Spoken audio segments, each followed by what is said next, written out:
Eh bien, salut à tous, bienvenue sur Super Moi TV. Je suis à la galerie du Pavillon à Auray. Et juste derrière, là, vous avez l'atelier d'Aurélie, l'atelier M. Et comme vous le voyez, effectivement, c'est un atelier, c'est un voyage dans le monde des fleurs que je vais vous proposer. Voilà, Aurélie est passionnée de fleurs depuis qu'elle est toute petite. Elle a toujours voulu faire ce métier.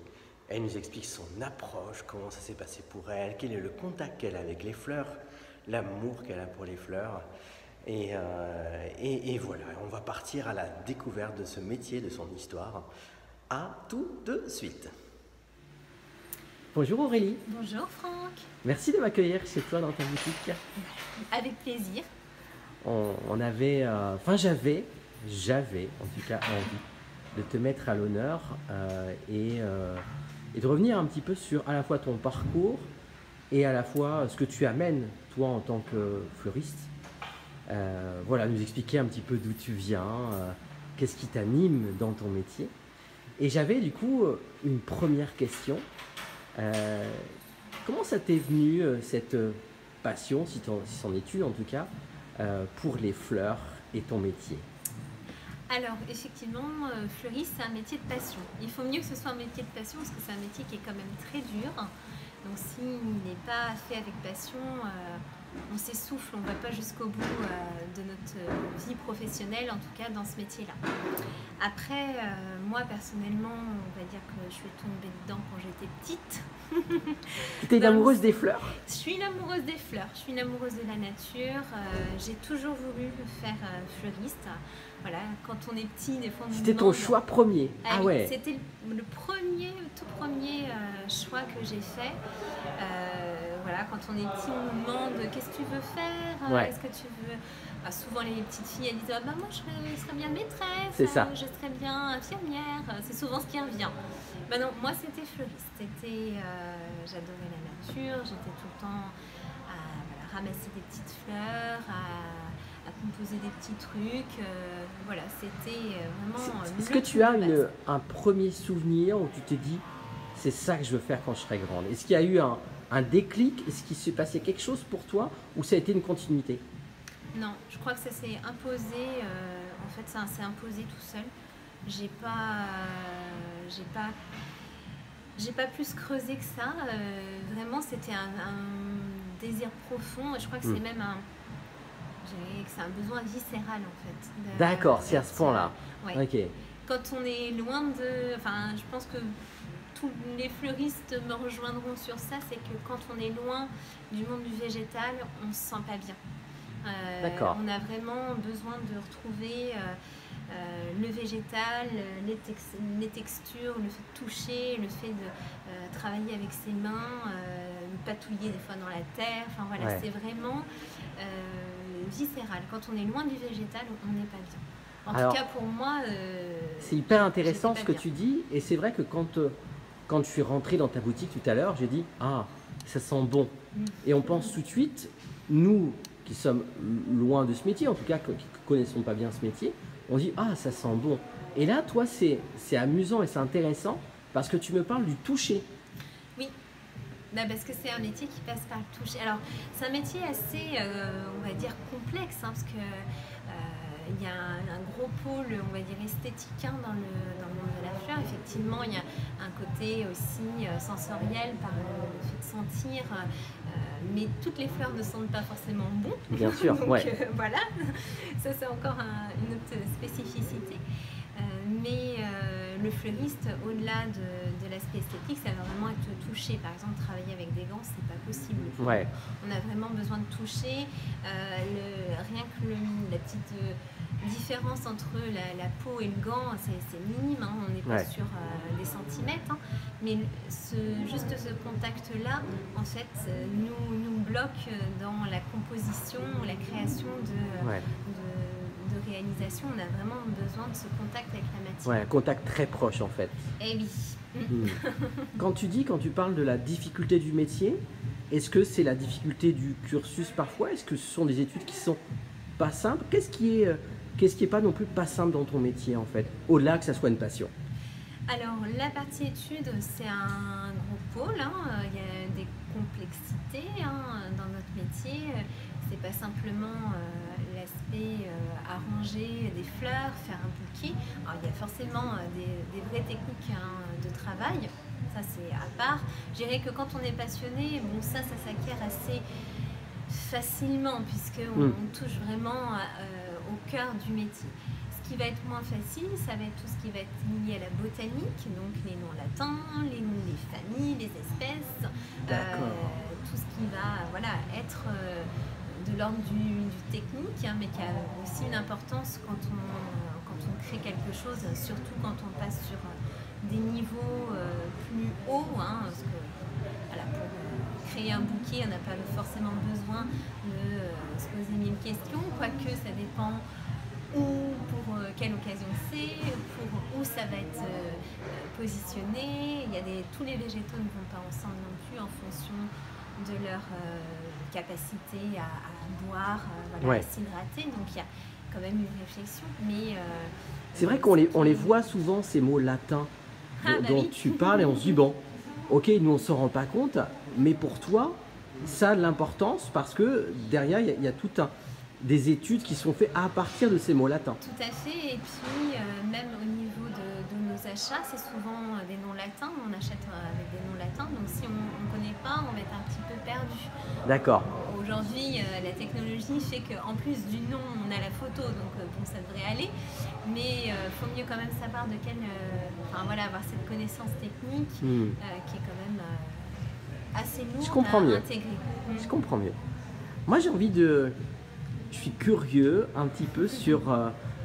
Il y a effectivement beaucoup de fleuristes, comme il y a beaucoup de boulangers, mais toi, ta patte, ta touche, d'ailleurs on parlait de touche il y a quelques instants, qu'est-ce que tu y mets par rapport à ton univers? C'est quoi ta patte un petit peu à toi? Alors c'est vrai, c'est très juste.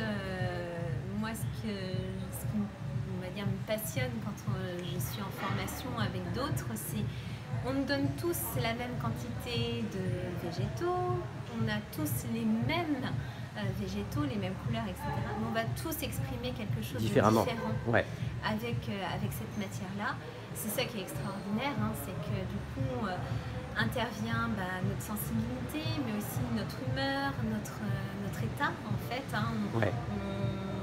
Le bouquet, c'est un peu le reflet de l'âme, de ce qu'on est à l'intérieur. Et ça se voit nettement quand on regarde une réalisation. Voilà, si elle a été faite dans un moment où on était énervé, stressé, la création va s'en ressentir. Celui en tout cas qui va la regarder va avoir un message. C'est le côté intangible de la fleur, c'est que au-delà de l'aspect esthétique, elle transmet un message. Transmet l'émotion, quoi. Elle transmet une émotion, voilà. C'est assez, on va dire, étrange, hein, parce qu'on se dit une fleur ça parle pas, mais si en fait une fleur exprime beaucoup de choses et les compositions en elles-mêmes expriment aussi des choses. Et la personne qui les réalise peut aussi exprimer son état, ses émotions, tout en fait ce qu'elle est dans une réalisation.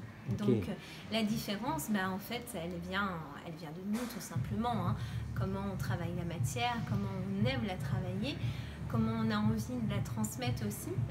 Est-ce qu'on est plutôt dans un esprit minimaliste ou est-ce que pour nous, voilà, on donne tout et c'est opulent, il faut qu'il y en ait, il faut qu'il y en ait, il faut qu'il y en ait. Voilà, c'est aussi des personnalités qui ressortent Bien sûr. Au niveau des créations. Est-ce que toi, tu as, au-delà de la fleur et de ton amour pour la fleur, est-ce que tu as d'autres inspirations qui interviennent au moment de la création? Oui, tout à fait, parce que d'abord, je ne crée pas que pour moi ou pour moi, je crée pour les gens. Oui. Donc l'idée, c'est toujours se rapprocher au plus près du client, de l'écouter, de savoir qu'est-ce qu'il a envie que nous on exprime. L'idée, c'est d'arriver à capter le message qui veut être transmis, et nous on met juste en forme. Voilà, c'est juste le bon décryptage de base, et nous après on met en volume, en relief, ce que la personne elle a envie d'avoir en fait. Pour toi, l'écoute, elle est hyper importante, justement, elle est capitale. Et d'écouter sa sensibilité et la sensibilité de l'autre. c'est capital. Moi, donc avant d'ouvrir la boutique ici, au 1er juillet, je suis du monde de l'événementiel, donc j'ai travaillé 6 ans en tant que fleuriste et décoratrice événementielle sur les mariages et les réceptions. D'accord. Et mon concept, c'était vraiment basé sur l'écoute. Donc moi, je recevais mes clients, mes futurs mariés, dans un showroom qui représente un peu ce qu'on peut retrouver ici à la boutique. Mais on s'asseyait et puis on prenait le temps. Le temps qu'il fallait. Ça prenait 1 heure, 2 heures, 3 heures, 4 heures.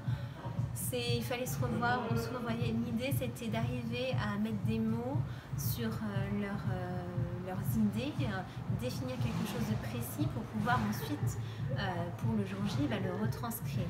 Donc, t'aimes bien ce côté personnalisé, oui. Et à la fois la composition et la relation du coup. C'est ça aussi qui est agréable dans le métier, créer pour créer, mais sans relationnel avec les gens, c'est quand même un petit peu... Du coup, on ne ferait pas du commerce. C'est vrai, il manquerait quelque chose. Il manquerait quelque chose. Et puis créer pour les gens, c'est aussi agréable. Partager avec eux bien sûr. Des moments de vie particuliers, joyeux ou plus tristes. Bien sûr. En tout cas, des moments importants. Des moments importants. Est-ce que Auray, c'était un choix, une opportunité pour toi? Auray, ça a été une opportunité de travail. Moi, j'étais pas forcément dans la région du Morbihan. Je suis venue pour le travail et puis j'ai fait des rencontres.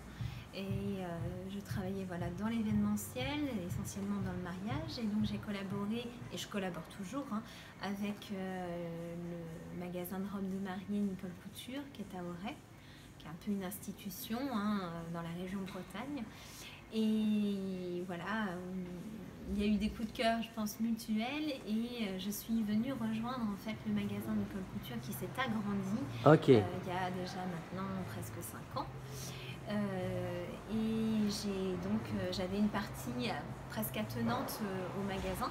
Ça faisait, on va dire, un complexe où la mariée elle pouvait choisir de sa robe à ses accessoires, aux chaussures et aux fleurs aussi. Voilà. On avait un peu créé un binôme assez intéressant dans cet échange et puis enrichissant parce que du coup on est au plus proche de ce qui se fait, en tout cas pour ma part, j'étais au plus proche de ce qui se faisait en termes de tendance, de robe.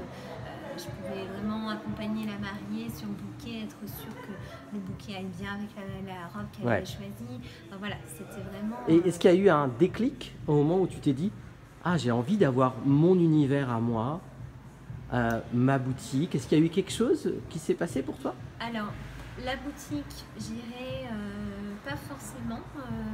La boutique elle est arrivée aussi avec toutes les circonstances qu'on traverse en ce moment.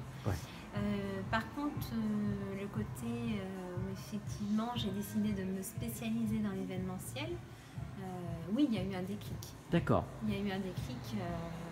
J'ai aimé travailler pour les mariages, j'ai aimé...